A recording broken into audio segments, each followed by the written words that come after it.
Thanks all for coming. I've been asked to do a short talk today, so start with a basic introduction. For those of you who don't know me, I don't think everybody in the room does though. My name is Adam Cohen. I'm a sales rep here at Merant for the last 5 years. I've been asked to give a short talk on, the purpose of the talk was going to be about accessing power in a sales cycle, but I actually thought, based on current economic conditions and some of the things I've been finding in the transactions that I've been running, there's something a little bit more relevant that we're going to talk about. It really does lead to access to power, but it's going about it a different way. What we're going to talk about today is sort of about building ROIs, but it's more about expanding the reach of the contacts you have in your sales cycles. I had an interesting talk with Alan Jezik. Over the last couple of weeks, we've been talking about things he learned at Giga when he was working over there. And one of the things that Giga looks at is how ROI is defined within an organization and what kinds of projects get funded versus what kinds of projects don't. So really, what we are encountering today is there are two aspects of your sales cycles. There's two real sales that are going to go on here. One of them is going to be you proving your product is the right fit for their technical problem. But even when you establish that in today's market, you didn't win. How many of you are experiencing sales cycles right now where they say to you, we love your product, it's exactly what we needed, you know what, we can't fund it right now, we have to wait. Right? What that's about is not that these companies don't have money in the bank. It's that some other project had a higher priority than the one that your sponsor is working on. Or he could not sell internally the value of the project that he was working on versus these other projects. Right? So what we need to understand is, what is that process about? What do they go through on their side? Once they've defined, this is what I want, how do they get the money? Now, if you're talking to a guy who says to you, I'm the signature authority, I've got money, this is not about that guy. Right? This is not about that sales cycle. Right? So if you're talking to a guy who is power, can sign the deal, can give you what you need, this isn't going to help you. But for all those sales cycles where you're talking about a project, who are going to have to sell up in their environment, they're going to have to justify the expense. As the sales you're doing get bigger, it's going to come up more and more. Right? So if you're talking about, I'm going to sell a 50 user pro deal or 100 user dimensions to 100 user dimensions implementation to a customer, this is going to come up. What we need to consider is, when companies look at funding projects internally, there are really four aspects, and think of it as a grid. There are four things that a tool is going to do for an organization, right? One is that it's going to improve productivity. Another is that it's going to help them improve quality. You have control and communication.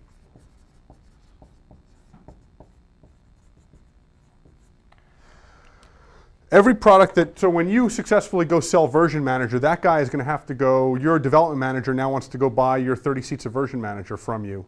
He's going to go ask for money, but at the same time, the testing manager is asking to bring in Mercury. Somebody else wants to bring in SAP. The sales guys want a new Salesforce automation tool. All of those projects are going to be funneled through a grid, something like this internally. They may not think of it in this way, but this is what they do. They say, what's the value to us? Is this a tool that's going to improve our productivity? Is it going to help us have better quality, give us better control, improve communication within our teams? What's it going to do for us? Now, software configuration management is unique in this space, fairly unique, because we're one of the few projects, we're one of the few people who can go to them and say, we can show you return in every one of these boxes. If you look at what a testing tool is going to bring an organization, it's not going to necessarily improve their team communications. It's not a team communication tool. It's an automated test suite. It's going to take what the testing team does and automate it. So it's going to improve the quality of what they do, maybe their speed, so that you'll have some productivity and quality improvements, but it's not about control, and it's not about communication. But if you look at what you sell PVC as professional, you've got elements of productivity, you've got elements of quality, you've got elements of control, you've got elements of communication. So we should be able to impact a lot of aspects of the way they do business. So in order to make this argument, if all you're doing is talking to your one sponsor, you're not going to be successful. So in a small sale, you're selling 10 user pro, 5 user version manager. You don't need to worry about this stuff. The guy's going to buy it or he's not. Typically you're dealing with somebody who can make that transaction happen for you. As they get bigger, you're going to get funneled through this. Or small transactions, small companies, medium transactions, big companies, this is going to go on. Anything bigger than that, this always goes on. You need to give them the tools to help you sell internally, right? You need to help them sell internally their organization, right? You can win the technicals every time and lose on this, and you'll be sitting there going, but I sell the product so well, but none of my deals are closing. Everything's sliding, don't know why, they don't have funds, I missed my number. Now, so how do we do that? What I've been doing lately is I have been pointing this out to my customers, saying to the guy who says to me, we love the product, now I have to convince him I need the funds, explain this problem to the guy and say what we need to go do now is we need to find everybody that, if we implement this successfully, who's it going to affect? Yes, Mr. Development Manager, you're interested in doing this because you see how it's going to help your team. But if you do this well, wouldn't it also affect testing? So maybe there's a test manager who's involved. There's an operations guy who's going to be involved because he's going to have to implement it. Might be platforms people, there might be release management people. There are other people in the environment who will get involved in the decision-making process. When you do demonstrations, when our field reps go out, or you do a demo online with Placeware with the pre-sales folks, there are typically, I'm finding for me, 7 to 10 people in the room watching my demo, right? Do you know who all those people are? Do you know why they're involved in the sales cycle, right? Every one of them has some issue which will help justify a piece of this, right? So are you interviewing all those people? Now it's very easy to do once you understand this process to go to the customer and say, we want to understand every place where what we're doing is going to impact you. I'd like to help you build an ROI, right? Or return on investment spreadsheet. And we have some great tools in our environment to do that. They were originally written based around dimensions, but because they don't talk about what tool they're about, some of the better ROI spreadsheets are tool independent. You can take it and apply it to anything. I don't recommend ever taking these spreadsheets and just giving them to the customer and say, hey, fill this out and figure out if it's going to give you a return. What I recommend that you do is to use each section of it as a basis for an interview. So you identify who else in this company, it's going to be different everywhere, is going to be involved in this process. Who else has other projects? Because you know what? QA guy might think what he really needs to make his life better is another tool from Mercury. And what he really needs is a better implementation of a tool like Tracker communicating between the development team and the test team. But he doesn't understand that because he doesn't understand where the system breaks down for him. All he sees is that we're taking a lot of time doing this, so what I need is better automation, right? I need to get to my problems faster. So that's an automated test tool. If you've proven the point about version manager and Tracker to the dev guy, part of what you need to do is show how it's going to impact everybody, right? So it's going to going through this process, asking for these meetings is going to do a couple of things. One, it's going to help you sell this better internally, right?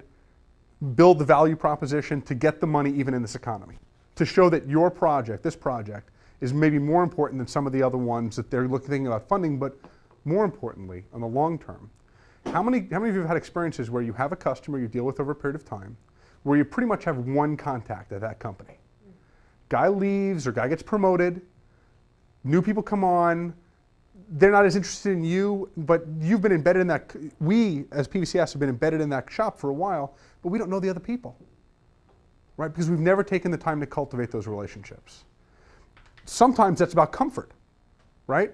I didn't know what to call the guy, I didn't want to call the guy, I didn't have anything to talk to the guy about, so I didn't call these other people. The PVCS admin wants to talk to me all the time, so it's easy to talk to him.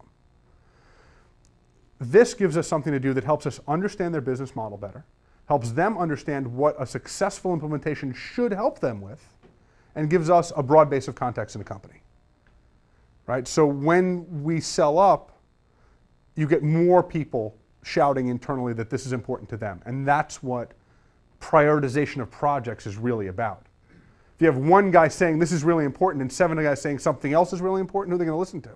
Probably the 7 guys. One guy will have to wait. What we want to do is we want to have 7 guys shouting for us. Okay, so how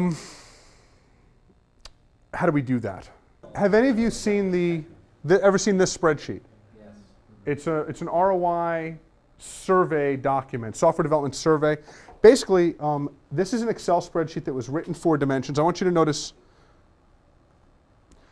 Basically what it is there are a number of tabs. One is instructions explaining how to use it. What we do is here, we're going to go through a number of functional areas in a company. Developers, CM people, project managers, testers, the business owners of the problems, in terms of looking at how a CM implementation is going to help them. Right? So as we look across the bottom, you'll see these tabs. You have development, configuration management, project management, test management. Each of those tabs represents a different set of questions along these lines. This is not something you need to send to your customers. In fact, sending them to this prematurely is bad because it'll make them think they can just use the tool and they don't need you anymore. What I suggest you do with this is you take these questions and try to gather this data with the customer. And this is, keep in mind, the whole premise here is you have one guy who's on your side. You already have one guy who's decided this is the right tool, and you're figuring out how do we broaden this in the organization, raise the level of awareness to get the funding on some of these deals where they're saying, we want the tool, we love it, we just can't find the money.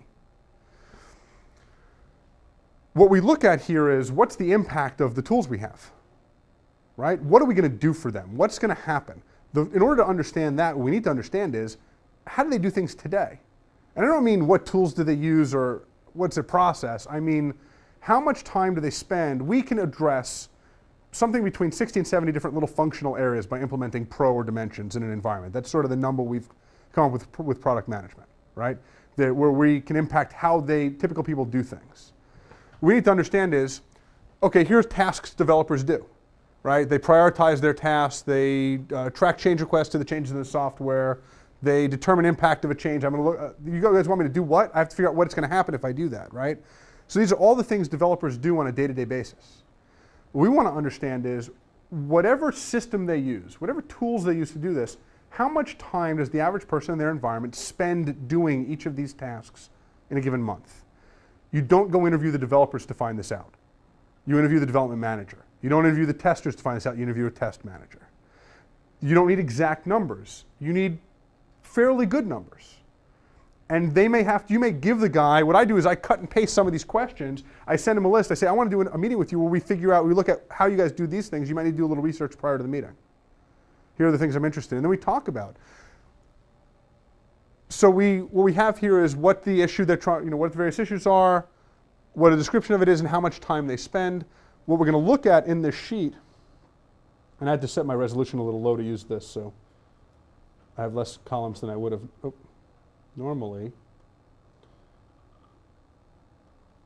you have a bunch of different issues for developers, right? How much time they spend dealing with, right? And then a total number of hours spent on, well, total number of hours spent in a month by a developer dealing with what are essentially CM tasks.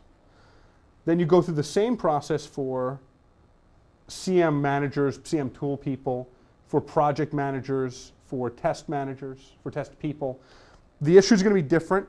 The time they spend is going to be different. We also are going to look at, and then we're going to ask the customer some really simple questions, like, how much do you pay your people? Oops, that was the wrong button, sorry. How much does each of these people make? So if we know what our loaded cost is for a developer, so then we have these summaries at the back where we can look at how many developers do we have? Here was an issue for developers. You told me your average person spends 5 hours a day dealing with it. You have 120 people.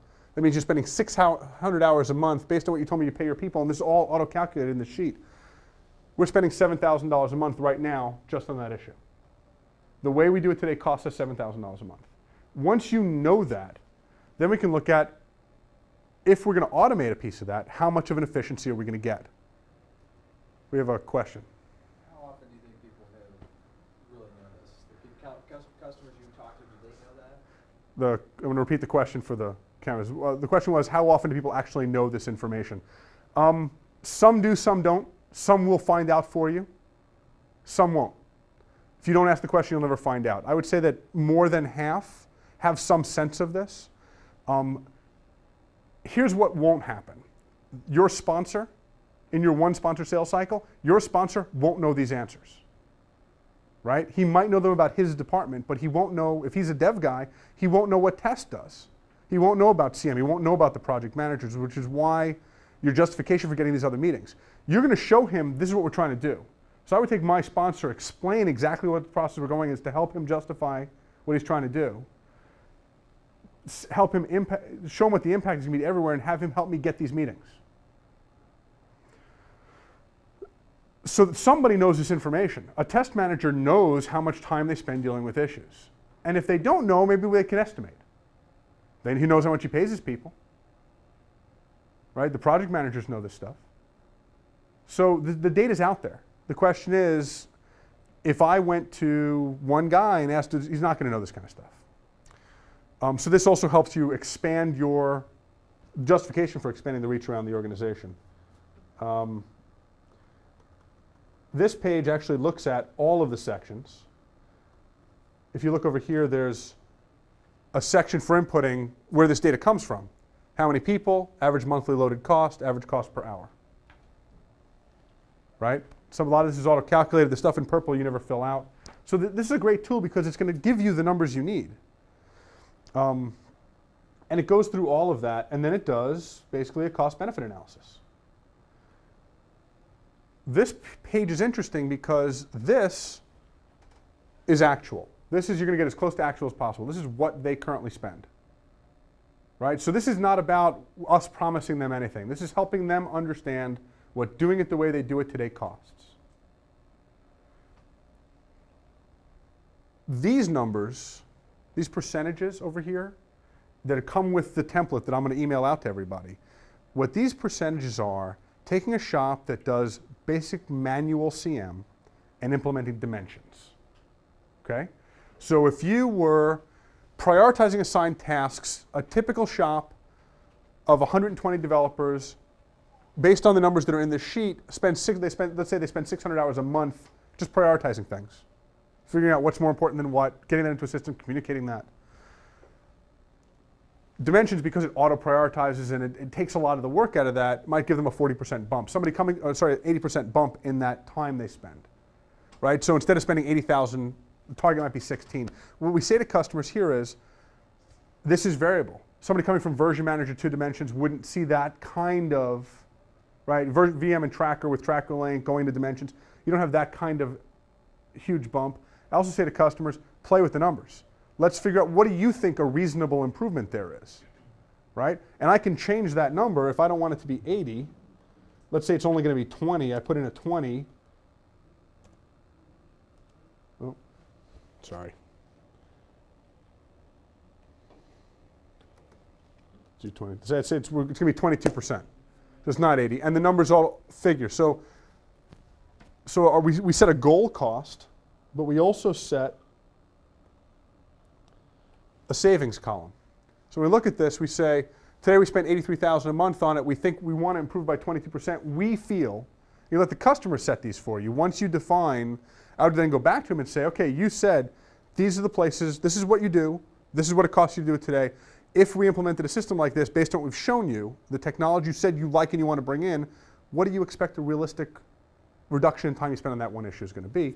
Let them come with their numbers. Some of our numbers here are very big, but let me tell you, you can cut these numbers by 80%, and the ROI will still be here. It'll show them what their goal is. We're going to reduce this number from 83 to 64, and you hear this is money just racking up in this column. And it goes through all the various areas. Since we look at about, I think it was like 6 functional areas, maybe anywhere from 8 to 20 specific points for each of these functional areas. Functional area being the dev group, the test group, the project managers. There are, I think, a total of about 65 or 70 different points that have an ROI to them here. So you can take whole columns out. You can say no improvement here, no improvement there. Here's only 10%, here's 20. At the end of which, it builds a little summary for you, where I would put in, what are we doing, right? So we have, what do we pay, what's the cost of our tool per user? Total number of users, here's our cost of a product. This is once again based on, the numbers that are in here are based on the concurrent dimensions. But you can just as easily use this for pro. The point of this is to use this tool to get those interviews, to build the broader case, because that'll get the money. Because remember, the whole point here is not to prove an ROI that the customer's not going to buy into. It's to help them document their own ROI help them document their own costs, and broaden the awareness of what you're trying to do, get away from a single sponsor thing so that you can, let's kill this for a second.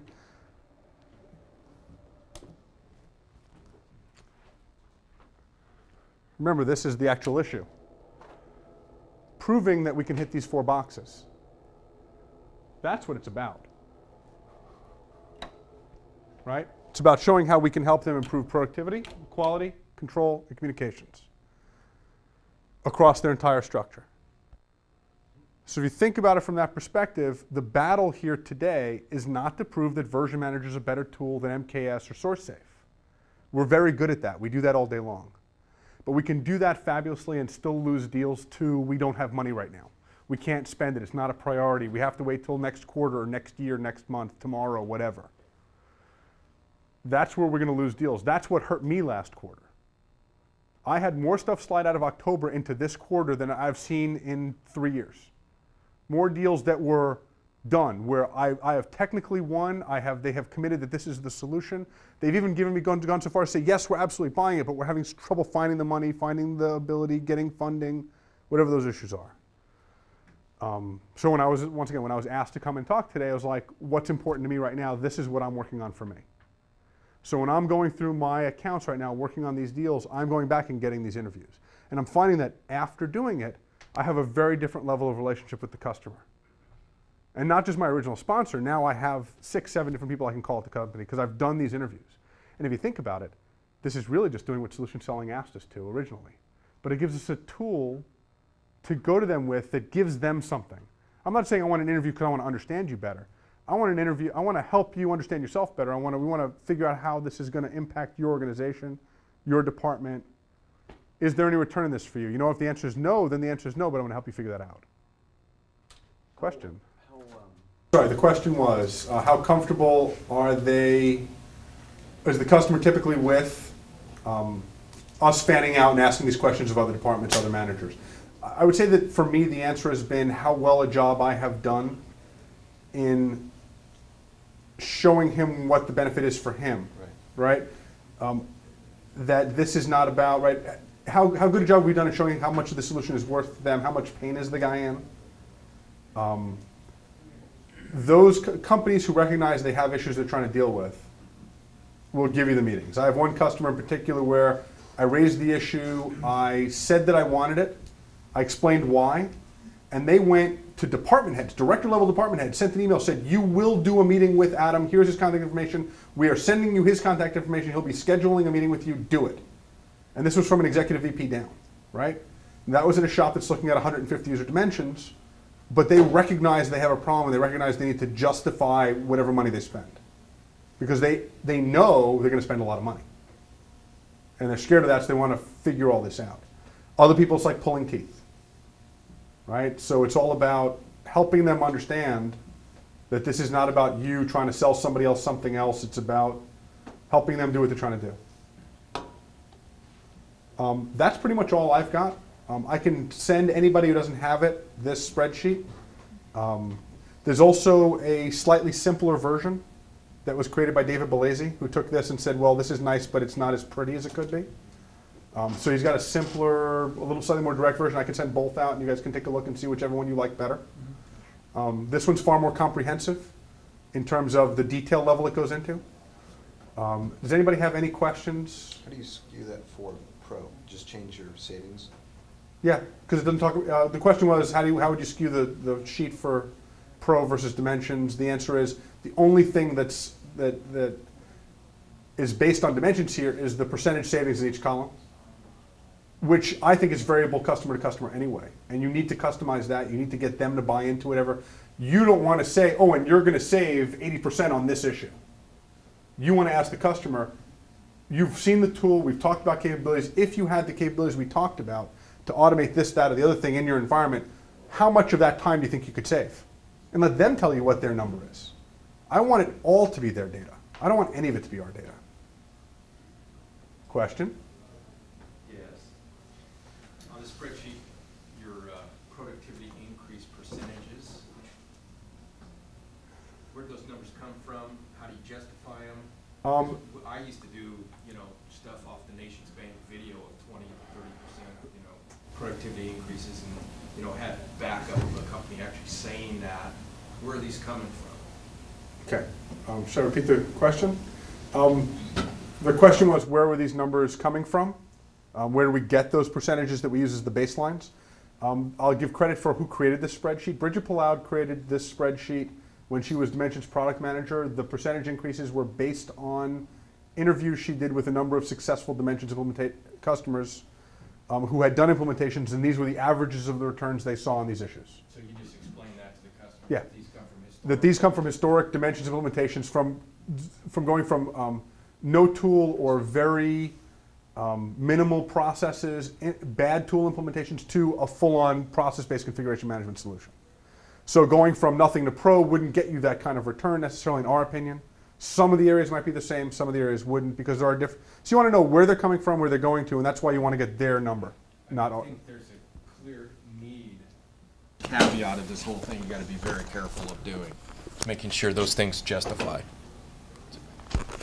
And so Steve's point was that we need to make sure, and that's why make sure that those they buy into those numbers, which is why I say I hesitate to even tell them what those numbers are. I try to get them out of interviews, based on them understanding what we're trying to do for them buying into the product. What do you think the percentage is going to be? Right, and then anything else? Anyone? Is that all based on 1 month?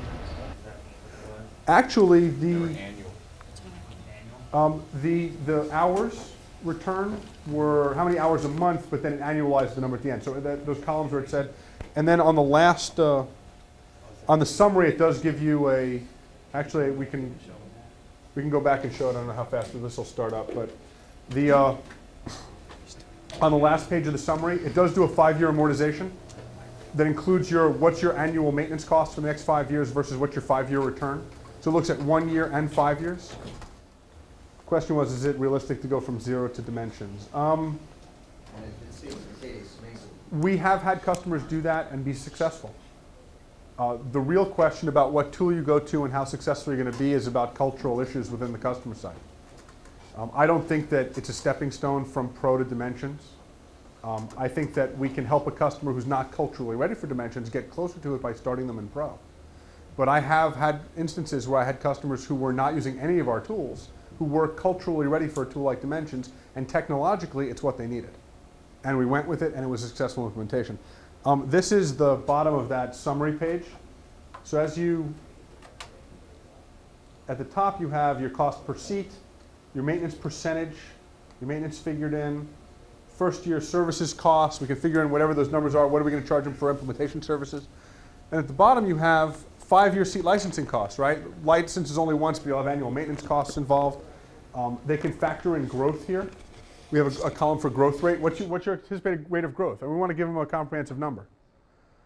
If they don't care about these issues, we can take them out. And actually, the simpler sheet that we have that David Blasey did takes a lot of this stuff out.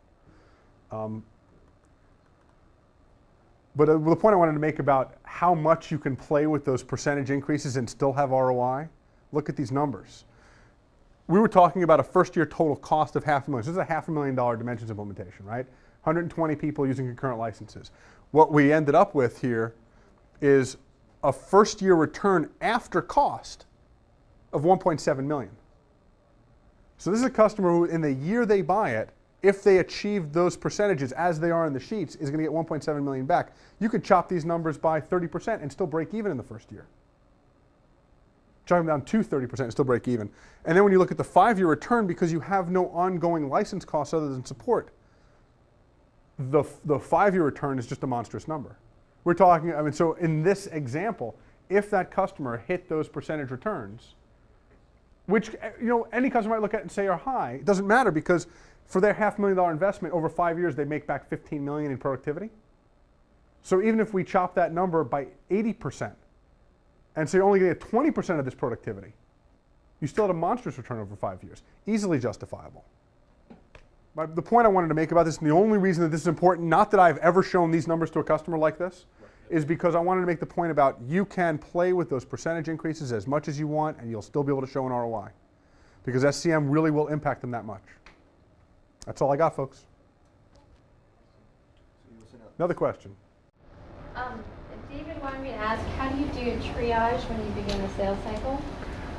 Oh, this is a completely different issue.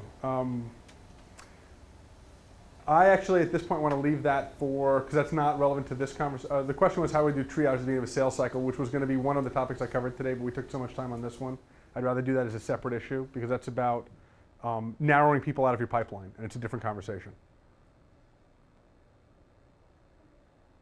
Any other questions? Thanks for your time. Good job, Adam.